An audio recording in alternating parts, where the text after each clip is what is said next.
Sampah adalah residu yang tidak diinginkan setelah suatu proses selesai. Sampah dapat berasal dari alam, manusia, konsumsi, tenaga nuklir, industri dan pertambangan. Selama ada aktivitas alam dan manusia, jumlah sampah di bumi akan terus bertambah. Jumlah sampah yang dihasilkan di Indonesia mencapai 11.330 ton per hari. Sampah dapat dibedakan menurut jenis dan bentuknya. Sampah dibedakan menjadi sampah organik dan sampah anorganik menurut jenisnya. Contoh sampah organik adalah sisa makanan, sayuran, daun kering dan sampah lain yang mudah terurai. Sampah ini dapat diolah menjadi kompos. Sedangkan sampah anorganik adalah sampah yang tidak mudah terurai. Contoh sampah anorganik antara lain sampah yang tidak mudah rusak seperti plastik, kayu, kaca dan kaleng. Sampah anorganik didaur ulang oleh industri rumahan untuk mengurangi sampah dan dijadikan sebagai peluang bisnis. Sampah dapat diklasifikasikan kembali menjadi sampah padat, cair, alam, konsumen, manusia, dan radioaktif menurut morfologinya. Sampah padat adalah sampah yang dapat berupa sampah rumah tangga seperti sampah dapur, sampah kebun, plastik, logam, dan kaca. Sampah organik dan anorganik termasuk sampah padat.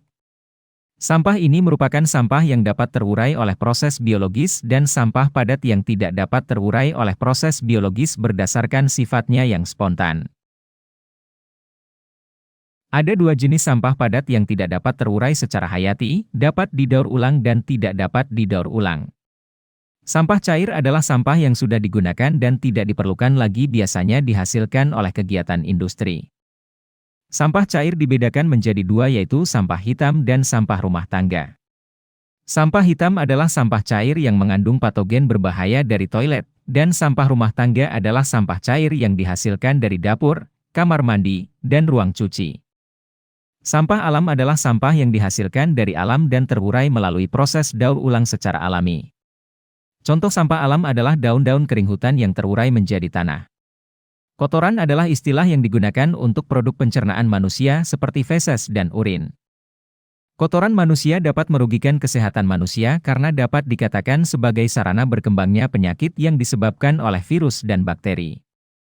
Sampah konsumsi adalah sampah yang dihasilkan oleh kegiatan konsumsi manusia dan dibuang ke tempat sampah. Sejauh ini, jumlah sampah konsumen belum melebihi jumlah sampah industri. Sampah radioaktif merupakan hasil fusi dan fisi yang menghasilkan uranium dan thorium. Sampah radioaktif berbahaya bagi lingkungan dan kehidupan manusia karena menghasilkan radiasi yang berdampak buruk bagi kesehatan manusia. Oleh karena itu, sampah radioaktif dibuang di tempat-tempat yang tidak mungkin aktif.